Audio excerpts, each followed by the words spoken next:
Depreciation का एक question आपका स्क्रीन में है। इस क्वेश्चन में बहुत सारा पॉइंट है, जैसे इंस्टॉलेशन कॉस्ट है, 2-3 मशीन परचेज़ हो रहा है, 1 मशीन का सेल भी है और 3 साल का अकाउंटिंग करना पड़ेगा। तो ये एक अच्छा क्वेश्चन है। ये क्वेश्चन के ज़रिए हम लोग एक बार चैप्टर को रिवाइज़ भी कर लेंगे। एक बार आप क्वेश्चन को रीड कर लेते हैं।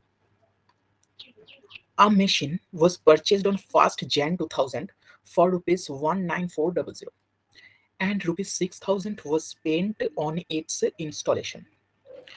On 1st July 2000, additional machine was purchased for rupees 10,000. On 1st July 2022, the first machine was sold for rupees 8,000 being obsolete. किस लिए सेल हुआ है ये इंपॉर्टेंट नहीं है, इंपॉर्टेंट तो ये है कि ये मशीन सेल हो चुका है। Another machine was purchased on the same date, यानी 1st जुलाई 2022 में ही एक दूसरा मशीन परचेज किया गया है for rupees 15,000. Depreciation is provided annually on 31st December at the rate of 10% on original cost. Prepare machinery account for 2000, 2001 and 2002. Oh my god, कितना सारा data दे दिया एक ही क्वेश्चन में। दोस्त, जब भी डेप्रिसिएशन में ऐसा बड़ा क्वेश्चन दे देगा, 3 साल की डेटा दे देगा आपको, सबसे पहले आप डेटा को सेग्रीगेट कर लेना। जैसे कि ये क्वेश्चन में 3 साल है, 2000, 2001 एंड 2002। मैं सबसे पहले 2000 लेके डील करूंगा। 2001-2 में लेके हम बाद में डील करेंगे। सबसे पहले हम 2000 लेके डील करेंगे। तो सबसे पहले आप राफ में ये देखो कि 2000 में क्या क्या घटना हुआ है। 2000 में एक मशीन तुमने खरीदा, यानी M1 खरीदा तुमने, M1 परचेज किया 2000 में। और क्या किया? 1 जुलाई 2000 एडिशनल मशीनरी वाज परचेस्ड, यानी M2 का परचेस किया तुम। उसके बाद क्वेश्चन जुलाई 2002 में चला गया, यानी 2000 में और कुछ नहीं हुआ। तो मैंने डेटा को सबसे पहले सेग्रीगेट कर लिया, मैंने क्वेश्चन का एक फोटो बना लिया। मैंने कहा कि 2000 में सिर्फ 2 ही चीज हुआ, M1 का परचेज एंड M2 का सेल, M2 का भी परचेस। अच्छा, तो मैं सबसे पहले सिर्फ इतना डेटा के ऊपर बेस करके मशीनरी अकाउंट में एंट्री कर लेंगे।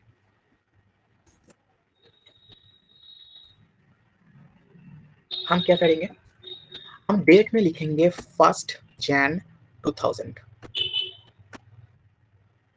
तो ऐसे लिख देते हैं 2000 जैन 1।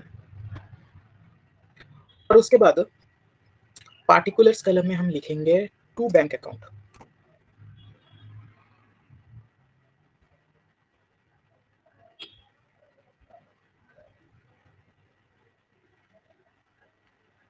पार्टिकुलर्स कलम में लिखेंगे टू बैंक अकाउंट।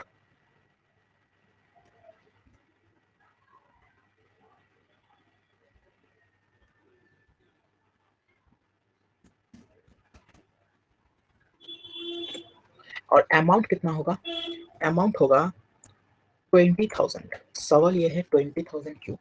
क्योंकि दोस्तों इंस्टॉलेशन चार्जेस को हम मशीन की कॉस्ट के साथ ऐड कर देते हैं, यानी 19,400 अगर मशीन की कॉस्ट है और 600 रुपया अगर इंस्टॉलेशन चार्ज है, तो हम बोलेंगे मेरा मशीन का कॉस्ट कितना है, 20,000 है।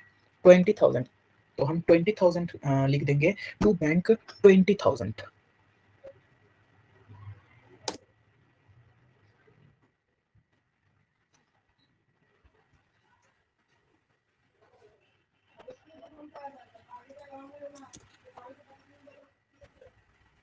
हम टू बैंक के अगेंस्ट में लिख देंगे M1 परचेस्ड, यानी ये मेरा पहला मशीन है। इस क्वेश्चन में बहुत सारा मशीन परचेज हो रहा है, तो ये मेरा पहला मशीन है।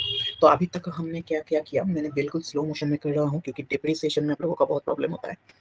मैंने कहा टू बैंक 20,000 M1 परचेस्ड। 20,000 कैसे आया? इंस्टॉलेशन चार्ज को मैंने ऐड कर दिया, और आपको हमेशा ऐसा ही करना है, इंस्टॉलेशन चार्ज को आपको ऐड करके दिखाना है। अच्छा, अब देखो 2000 में M1 परचेज हुआ था, इसको तो मैंने इसका एंट्री तो कर लिया। और भी एक चीज करना पड़ेगा, दैट इज M2 का परचेस। तो अब मेरे को M2 का परचेस की एंट्री डालना पड़ेगा। मुझे बताओ M2 तुमने कब परचेस किया? M2 तुमने कब परचेस किया? M2 का परचेज हुआ है 1 जुलाई 2000 में, तो हम डेट कॉलम में लिख देंगे जुलाई 1।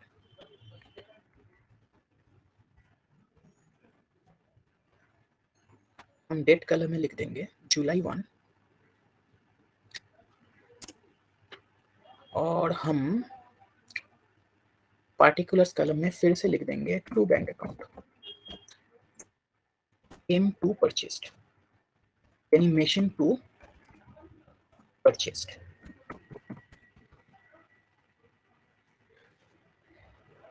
अमाउंट कितना है? 10,000। इस बार कोई इंस्टॉलेशन चार्ज नहीं है, सिर्फ 10,000। अब 2000 का जितना भी डेटा था, यानी 2000 में क्या हुआ था, M1 परचेज और M2 परचेज, और कुछ नहीं हुआ। तो मैंने दोनों डेटा को यहाँ पे दोनों का एंट्री मैंने कर दिया। अब मुझे क्या करना है, अब इस साल में और कोई ट्रांजैक्शन नहीं हुआ, तो इस साल को मेरे को इस साल का क्लोजिंग बैलेंस निकाल देना है और कुछ नहीं। लेकिन इस साल की अकाउंटिंग को एंड करने से पहले मेरे को डेप्रिसिएशन चार्ज करना पड़ेगा ईयर एंड में जाके। मैं फिर से बोल रहा हूँ, 2000 में M1 खरीदा और M2 खरीदा, मैंने दोनों का पोस्टिंग कर दिया। अब इस 2000 में और कोई ट्रांजैक्शन हुआ नहीं, तो मेरे को बिल्कुल ईआर की एंड में चला जाना चाहिए।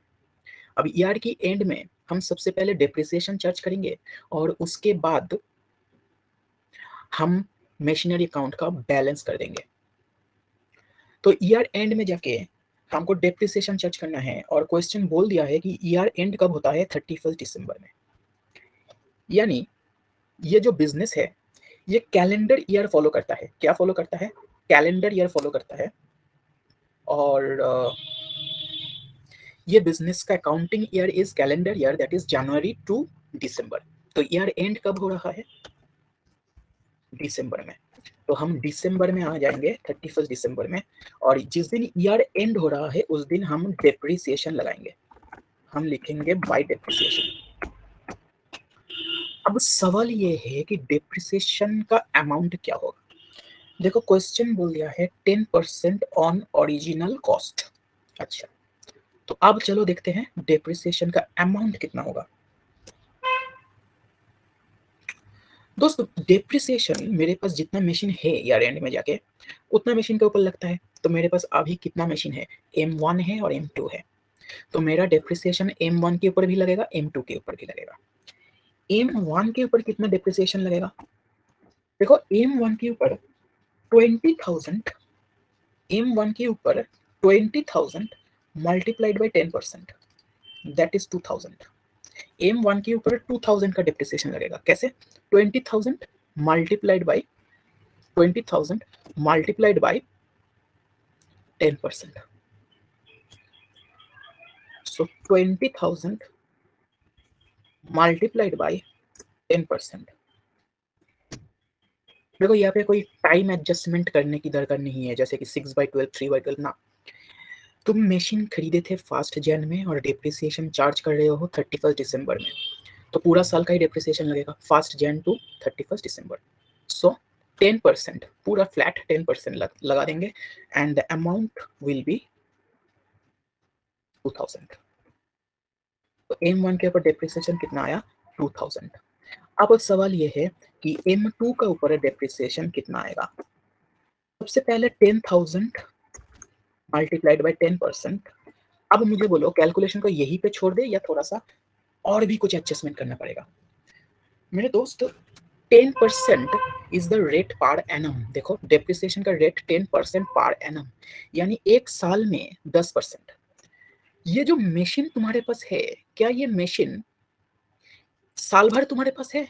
The answer is no. ये मशीन साल भर तुम्हारे पास नहीं है। तुम जुलाई में खरीदा ये मशीन को। अच्छा, तो ये मशीन तुमने 1 जुलाई में खरीदा और डेप्रिसिएशन चार्ज कर रहे हो दिसंबर में, तो तुम्हारे पास कितने महीना का डेप्रिसिएशन लगाना चाहिए? पूरा साल का नहीं, तुमको डेप्रिसिएशन लगाना चाहिए 6 महीना का, यानी जुलाई, अगस्त, सितंबर, अक्टूबर, नवंबर, दिसंबर, ये 6 महीना का डेप्रिसिएशन लगाना चाहिए। तो अगर 10% इज फॉर फुल ईयर, तो 6 महीना का कितना? मल्टीप्लाइड बाई 6/12, तो अमाउंट कितना आ जाएगा? M2 का डेप्रिसिएशन का अमाउंट कितना आ जाएगा? 500। तो ये मेरा पहला साल का डिप्रिसिएशन है। अब इस साल को क्लोज करते हैं। क्लोज करने का मतलब है December 31 क्लोजिंग डेट में हमको बैलेंस सीडी निकाल देना है, बैलेंस सीडी। और आप सबको पता है डेबिट माइनस क्रेडिट करके हम सीडी निकाल लेंगे।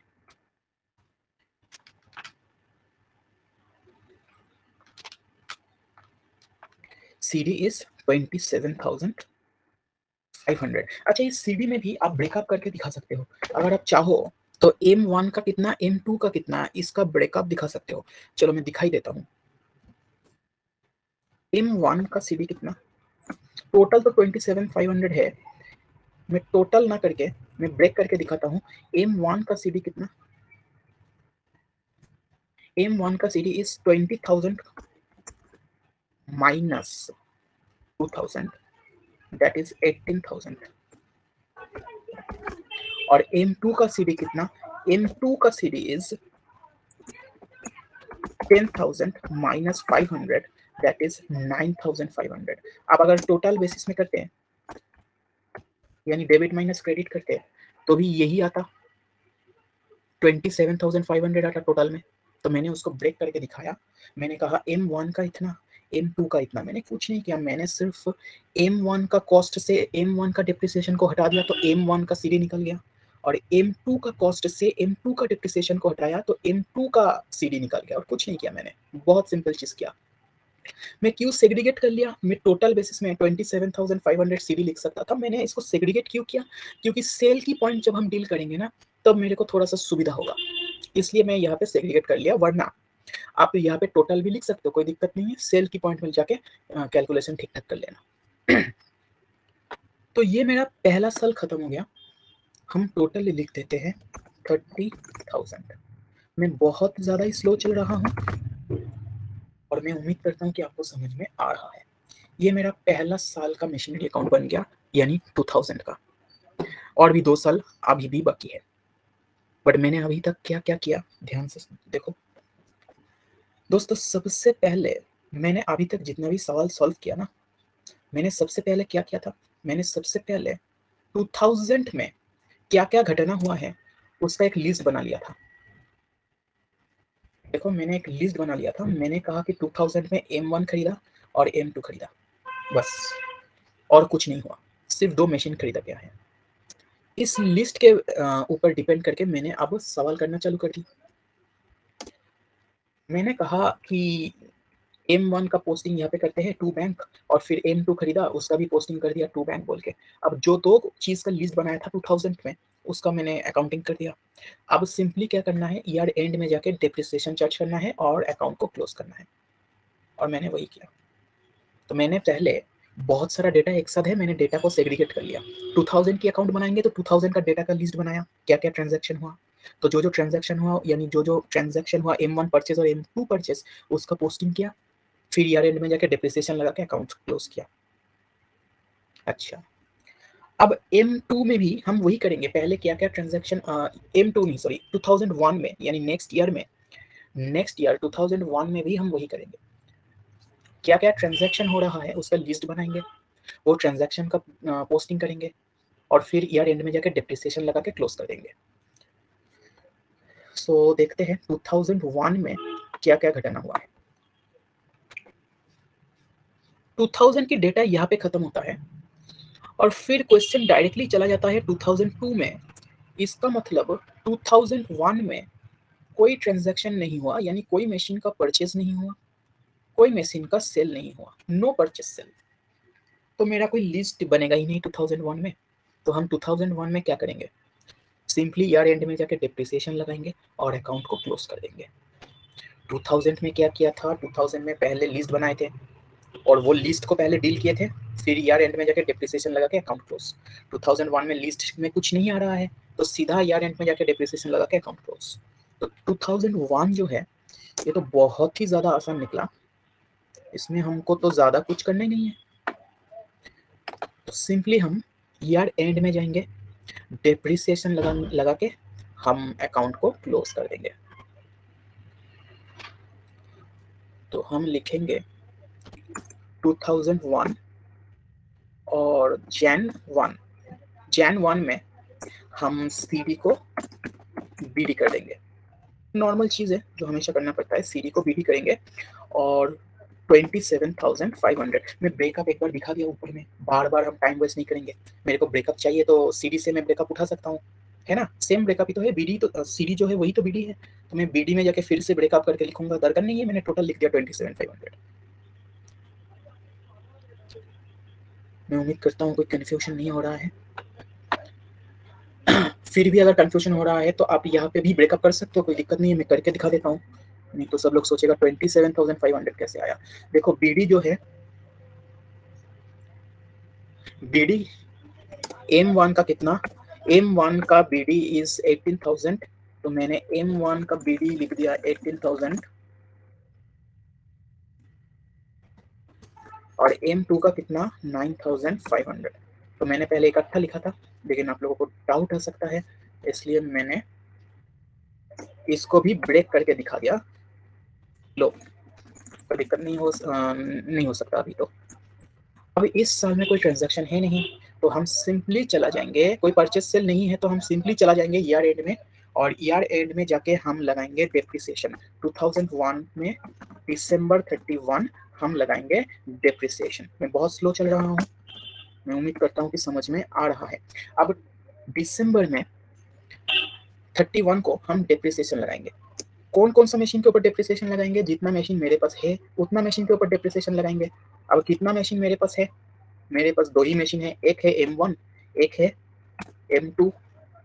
अब M1 के ऊपर कितना डेप्रिसिएशन लगेगा, M1 के ऊपर क्योंकि डेप्रिसिएशन ओरिजिनल कॉस्ट में लग रहा है, तो हमारा डेप्रिसिएशन का कैलकुलेशन होगा 20,000 के ऊपर, यानी 20,000 मल्टीप्लाइड बाई 10%। कोई टाइम एडजस्टमेंट नहीं होगा। क्यों नहीं होगा, पूरा साल का ही डेप्रिसिएशन क्यों लगेगा सर? भाई कॉमन सेंस है ना, तुम लास्ट ईयर मशीन खरीदे थे, तो इस साल का बिगिनिंग से ही तो तुम्हारे पास मशीन है, तो इस ईयर का पूरा ही डेप्रिसिएशन लगेगा। तो 20,000 इंटू 10%, दैट मीन्स 2,000। तो M1 का डेप्रिसिएशन कितना है, M1 का डेप्रिसिएशन इज 2,000। अब M2 का डेप्रिसिएशन कितना होगा दोस्त, M2 में एक साल का डेप्रिसिएशन कितना, 10,000 मल्टीप्लाइड बाई 10%, यानी ओरिजिनल कॉस्ट के ऊपर 10%। क्वेश्चन बोल ही दिया है। अब सवाल ये है, लास्ट ईयर में हम 6/12 किए थे, यहाँ पे हम 6/12 किए थे, क्या यहाँ पर भी 6/12 करेंगे? The answer is no. Last year तुम जुलाई में खरीदे थे, तो जुलाई टू दिसंबर 6 महीना का मैंने एडजस्टमेंट किया था यहाँ पे 6/12। बट लास्ट ईयर जुलाई में खरीदे थे ना, वो तो लास्ट ईयर का बात हो गया। मैं अब खड़ा हूँ 2001 में, तो 2001 की रिस्पेक्ट में सोचो। लास्ट ईयर का तो एडजस्टमेंट हम लास्ट ईयर में कर दिया, लास्ट ईयर का कैलकुलेशन तो लास्ट ईयर में खत्म। हम पीछे मुड़ के नहीं देखेंगे ना, हम सामने देखेंगे। तो अब 2001 के बारे में सोचो, 2001 में क्या पहले से ही मशीन है? बिल्कुल है। देखो Jan 1 में ही मेरे पास M2 है, तो 2001 में कोई टाइम एडजस्टमेंट नहीं होगा, पूरा साल का ही डेप्रिसिएशन लगेगा, क्योंकि पूरा साल ही मेरे पास मशीन है। बात समझ में आ रहा है? सो 2001 में टाइम एडजस्टमेंट करने का बिल्कुल दरकार नहीं है, करोगे तो बिल्कुल गलत हो जाएगा। 1,000 का पूरा फ्लैट डेप्रिसिएशन लगेगा। और फिर हम दिसंबर में बैलेंस कर लेंगे, बाई बैलेंस CD। फिर से हम ब्रेक करके ही दिखाते हैं, M1 का कितना, M2 का कितना। ये ब्रेक जो मैं कर रहा हूँ ना, ये ब्रेकअप नेक्स्ट ईयर में जाके काम पे आएगा, क्योंकि सेल की पॉइंट है। तो December 31 में जाके बैलेंस CD M1 और M2। M1 का कितना दोस्त, M1 का लास्ट ईयर में कितना था CD, 18,000, यानी ये लास्ट ईयर का CD और इस साल का BD था। और कितना डेप्रिसिएशन चार्ज कर दिया, 2,000। CD कितना बचा, 16,000। CD कितना बचा M1 का, 16,000। सर समझ में नहीं आया है सर, 16,000 कैसे निकाला मेरे दोस्त? ओपनिंग में या लास्ट ईयर का क्लोजिंग में, जैसे भी तुम सोचो, 18,000 तुम्हारा इसका बैलेंस पड़ा हुआ था। अब तुम डेप्रिसिएशन लगाया 2,000, तो अभी बैलेंस कितना हो जाएगा, 18,000 पहले था माइनस 2,000, यानी अभी तुम्हारा CD कितना, मशीन का अभी कितना वैल्यू बचा हुआ है, 16,000। सीधी सी हिसाब है भाई, ईयर की बिगिनिंग में M1 का कितना बैलेंस बचा हुआ था? 18,000। ऊपर से हम डेप्रिसिएशन कितना चार्ज कर दिया? 2,000। तो अभी कितना बचा हुआ है? 18 जो पहले था ईयर की बिगिनिंग में, और इस साल मैंने 2,000 का डेप्रिसिएशन चढ़ाया तो कितना आया? 16,000। M2 का हिसाब करते हैं अब, चलो M2 का हिसाब किताब करते हैं। M2 का ईयर की बिगिनिंग में बैलेंस कितना था? 9,500। मैंने इस साल कितना डेप्रिसिएशन लगाया? 1,000। तो M2 का क्लोजिंग बैलेंस इज 8,500। अब मैं टोटल लिख दूंगा 27,500। तो ये साल का अकाउंटिंग भी खत्म हो गया। बहुत आसान था इस साल का अकाउंटिंग। 2001 की कोई ट्रांजैक्शन नहीं था, मैंने सिंपली डेप्रिसिएशन लगाया और सीडी निकाल दिया। अब मुझे जाना पड़ेगा सबसे इंपॉर्टेंट पार्ट में, that is 2002।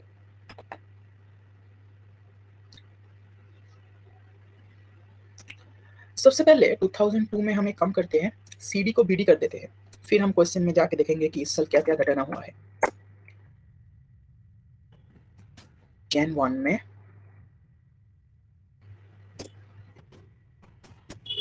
To balance brought down, M1 is 16,000 and M2 is 8,500.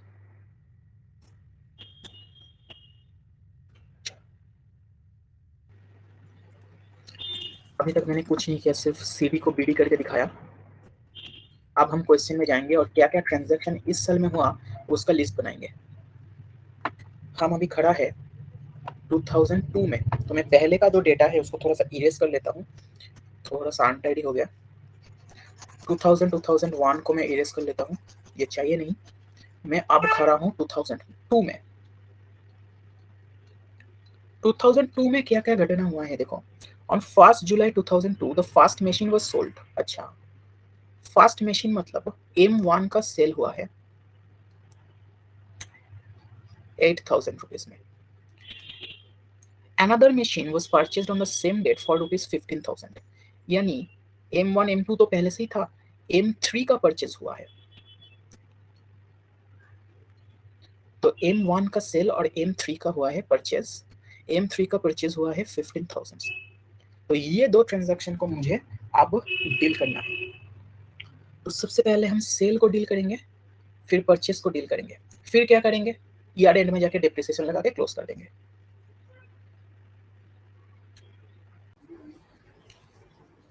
अब सेल ऑफ मशीन की पॉइंट को डील करने के लिए मेरे को 3 एडजस्टमेंट करना पड़ेगा। क्या है ये 3 एडजस्टमेंट? सबसे पहले मैं लिख,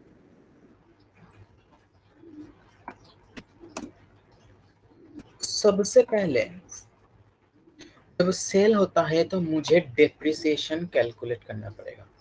मैं लिख देता हूं,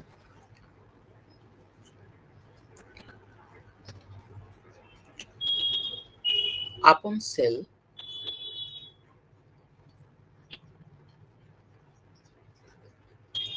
ऑफ एसेट मुझे 3 चीज करना पड़ेगा, 3 एडजस्टमेंट करना पड़ेगा, इसको हमेशा याद रखना। Adjustment number 1, depreciation on asset sold till date of sale. Date of sale तक की डेप्रिसिएशन लगाना पड़ेगा। तो जब भी एसेट की सेल होगा सबसे पहले डेप्रिसिएशन लगाना पड़ेगा on asset sold till date of sale. तो पहले इसको कर लेते हैं, इसका एडजस्टमेंट, फिर मैं बाकी और क्या क्या एडजस्टमेंट करना पड़ेगा उसके बारे में बात करेंगे। तो मैंने कहा सेल होने पर 3 एडजस्टमेंट करना पड़ेगा। नंबर 1 एडजस्टमेंट डेप्रिसिएशन, 2 और 3 मैंने अभी बताया नहीं, मैं पहले 1 को करूंगा फिर मैं सेकेंड और थर्ड एडजस्टमेंट में जाऊंगा। तो adjustment number 1 is depreciation on asset sold. हम 2002 में जिस दिन मशीन सेल हो रहा है यानी जुलाई 1 में, उस दिन हम डेप्रिसिएशन लगाएंगे। अब सवाल ये है कि ये डेप्रिसिएशन हम कौन सी मशीन के ऊपर लगाएंगे, तो मैंने कहा जो मशीन सेल हो रहा है, डेप्रिसिएशन ऑन एसेट सोल्ड, यानी जो मशीन सेल हो रहा है उसके ऊपर, यानी इस क्वेश्चन में M1 के ऊपर। अब डेप्रिसिएशन का अमाउंट कितना होगा, ध्यान से देखो, हम यहाँ पे 6 महीना के लिए डेप्रिसिएशन लगाएंगे। क्यों 6 महीना के लिए लगाएंगे, क्योंकि हम डेट ऑफ सेल तक डेप्रिसिएशन लगाएंगे और date of sale is July 1, तो हम 1 जुलाई तक डेप्रिसिएशन लगाएंगे, यानी हम 30 जून तक डेप्रिसिएशन लगाएंगे।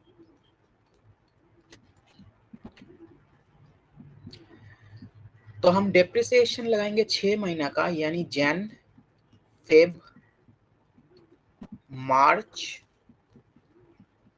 अप्रैल, मई, जून। हम डेप्रिसिएशन लगाएंगे 6 महीना का। देखो 1 जैन से मेरा इस ईयर स्टार्ट हो रहा है, तो हम डेप्रिसिएशन लगाएंगे 1 जैन से डेट ऑफ सेल तक, यानी 6 महीना। तो हमारा डेप्रिसिएशन का अमाउंट क्या होगा, कैसे कैलकुलेशन करेंगे हम डेप्रिसिएशन को। हमारा मशीन 1 की ओरिजिनल कॉस्ट कितना था, मेरे ख्याल से ओरिजिनल कॉस्ट था, एक बार चेक कर लेते हैं, ओरिजिनल कॉस्ट था 20,000। ओरिजिनल कॉस्ट था 20,000।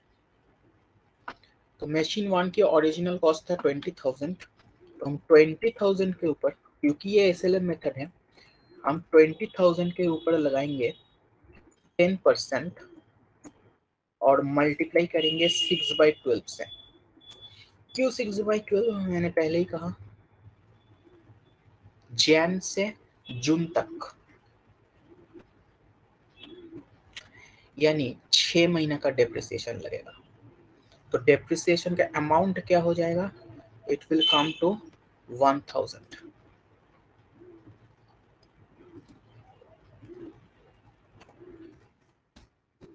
सबसे पहला काम, जब भी कोई मशीन सेल होगा, सबसे पहला काम क्या है, डेप्रिसिएशन लगा देना, और मैंने डेप्रिसिएशन को लगा दिया। अब हमको सेकंड और थर्ड एडजस्टमेंट करना पड़ेगा।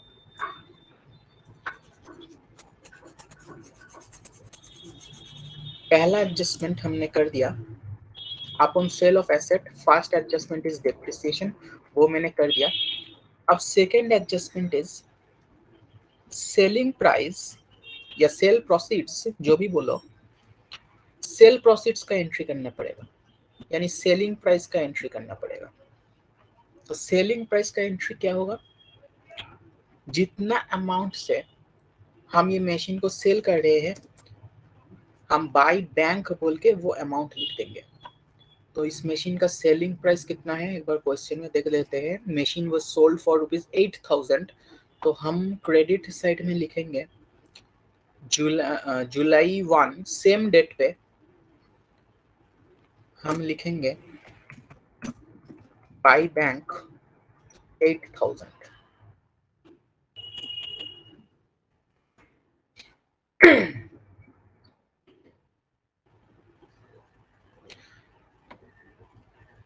तो मैंने दो चीज कर लिया, दो एडजस्टमेंट कर लिया। सेल ऑफ एसेट में 3 एडजस्टमेंट करना पड़ता है, मैंने 2 एडजस्टमेंट कर लिया। क्या क्या किया, मैंने डेप्रिसिएशन लगाया और मैंने सेल प्रोसीड्स का एंट्री भी डाल दिया।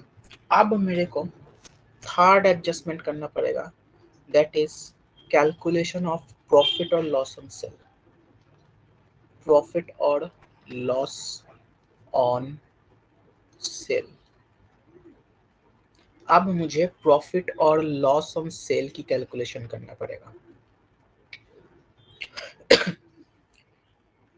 प्रॉफिट और लॉस ऑन सेल की कैलकुलेशन कैसे करेंगे, इसके लिए मेरे को एक वर्किंग नोट बनाना पड़ेगा। हम लिखेंगे कैलकुलेशन ऑफ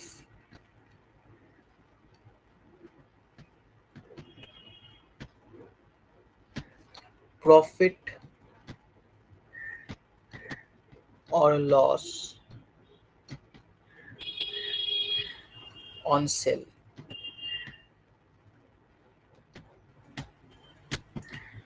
प्रॉफिट और लॉस ऑन सेल कैलकुलेट करने का जो तरीका है, मुझे दो चीज लेके काम करने पड़ेगा इसको कैलकुलेट करने के लिए। Number one is WDV of asset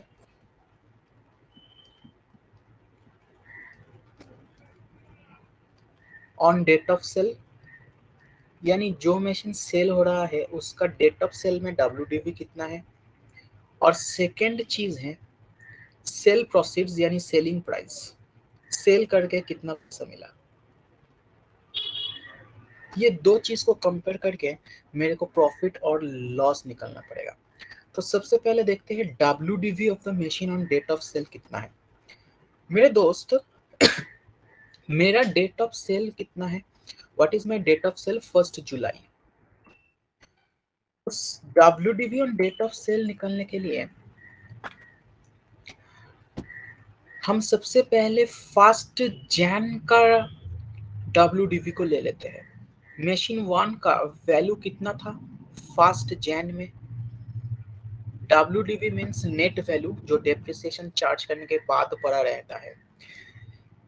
हमको WDV निकालना है 1 जुलाई में। हमको WDV निकालना है 1 जुलाई में।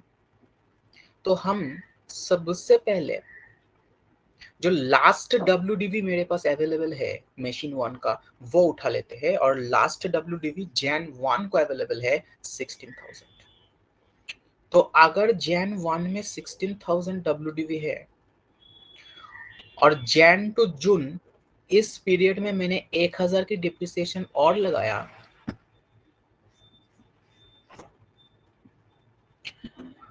तो डेट ऑफ सेल में WDV कितना हो गया? 1 जुलाई में WDV कितना हो गया? 15,000। ये जैन में था 1 जैन में, और जैन टू जून इस पीरियड का डेप्रिसिएशन मैंने 1,000 लगाया, तो 15 1 जुलाई का WDV है। तो WDV on date of sale मेरे को मिल गया, दैट इज 15,000।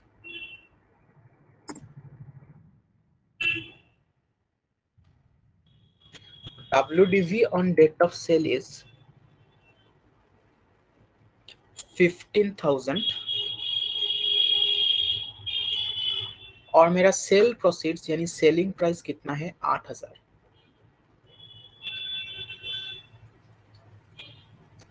इसका मतलब मेरा लॉस हुआ सेल करके 7,000 रुपया का। सीधी सी बात है, तुम्हारा मशीन की वैल्यू है 15,000, तुम उसको 8,000 में बेच रहे हो, तो 7,000 का लॉस हुआ है। अब मैं लॉस ऑन सेल निकाल लिया, अभी इसका पोस्टिंग कर देंगे मशीनरी अकाउंट में। तो चलो मशीनरी अकाउंट में पोस्टिंग कर देते हैं। मशीनरी अकाउंट का क्रेडिट साइड में हम लिखेंगे by loss on sale and the amount is rupees 7,000।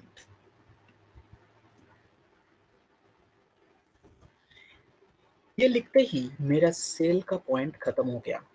मैंने पहले ही कहा था सेल की पॉइंट जब डील करेंगे तो 3 चीज करना पड़ेगा। Number 1 depreciation, number 2 sale proceeds and number 3 profit और लॉस। मैंने तीनों कर लिया तो सेल की पॉइंट खत्म हो गया। अब सेम डेट पर एक मशीन परचेज हुआ है, तो उसका एंट्री डालेंगे टू बैंक, और ये है M3। Amount is 15,000। मेरे दोस्त, अब मैंने 2002 का सारे के सारे ट्रांजैक्शन को डील कर लिया। सेल को डील कर लिया, परचेज को डील कर लिया। अब मुझे क्या करना पड़ेगा? ईयर एंड में जाएंगे, मशीनरी के ऊपर डेप्रिसिएशन लगाएंगे और अकाउंट्स को क्लोज कर देंगे। ईयर एंड में जाके हम कौन सी मशीन के ऊपर डेप्रिसिएशन लगाएंगे? जितना मशीन में जो मशीन मेरे पास है। इसका मतलब दिसंबर 31 में हम डेप्रिसिएशन लगाएंगे मशीन 2 के ऊपर और मशीन 3 के ऊपर, 1 के ऊपर नहीं लगाएंगे क्योंकि वो तो सेल हो गया। जो मशीन सेल हो गया उसका और कुछ अकाउंटिंग नहीं करना है भाई साहब। दिसंबर में वो मशीन है ही नहीं, तो उसका ऊपर डेप्रिसिएशन क्यों लगाएंगे? जुलाई तक मशीन था, जुलाई तक उसका अकाउंटिंग करके मैंने खत्म कर दिया। अब दिसंबर 31 में मेरे पास कौन कौन सा मशीन है? मशीन 2 और मशीन 3, मैं उनका ऊपर डेप्रिसिएशन लगाऊंगा। यानी ईयर एंड में जो मशीन तुम्हारे पास पड़ा रहता है उसके ऊपर तुम डेप्रिसिएशन लगाते हो। M2 का ऊपर कितना? Original cost 10,000 multiplied by 10%, which gives you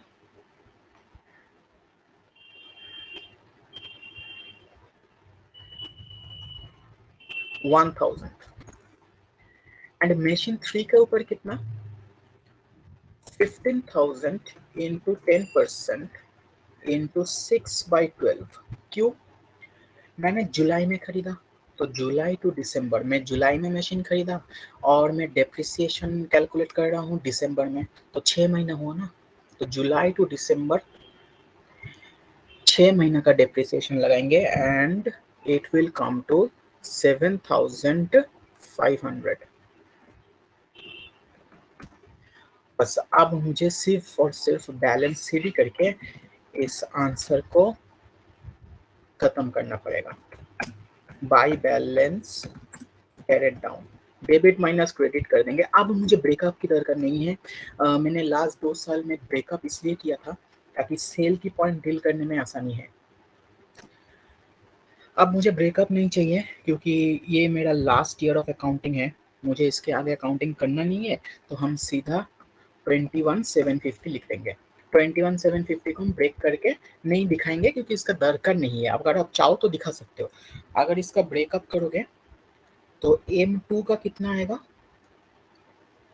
अगर इसका ब्रेकअप करोगे, अगर कोई चाहता है कि इसका ब्रेकअप करके दिखाएंगे, तो इन दैट केस M2 का कितना आएगा? M2 का आएगा 16,000 माइनस 1,000 यानी 15,000, और M3 का आएगा 15,000 माइनस 750। अच्छा, ये 750 होगा, नॉट 7,500।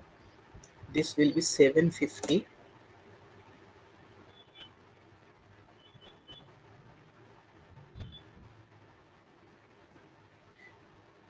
तो ये होगा 21,750 में M2 का हिस्सा और M3 का हिस्सा ऐसे कैलकुलेट करेंगे। लेकिन आगे क्वेश्चन जाएंगे नहीं तो मुझे ब्रेकअप चाहिए नहीं। तो ये है सॉल्यूशन इस क्वेश्चन का, एक बार देख लो इसको। Thank you and bye bye.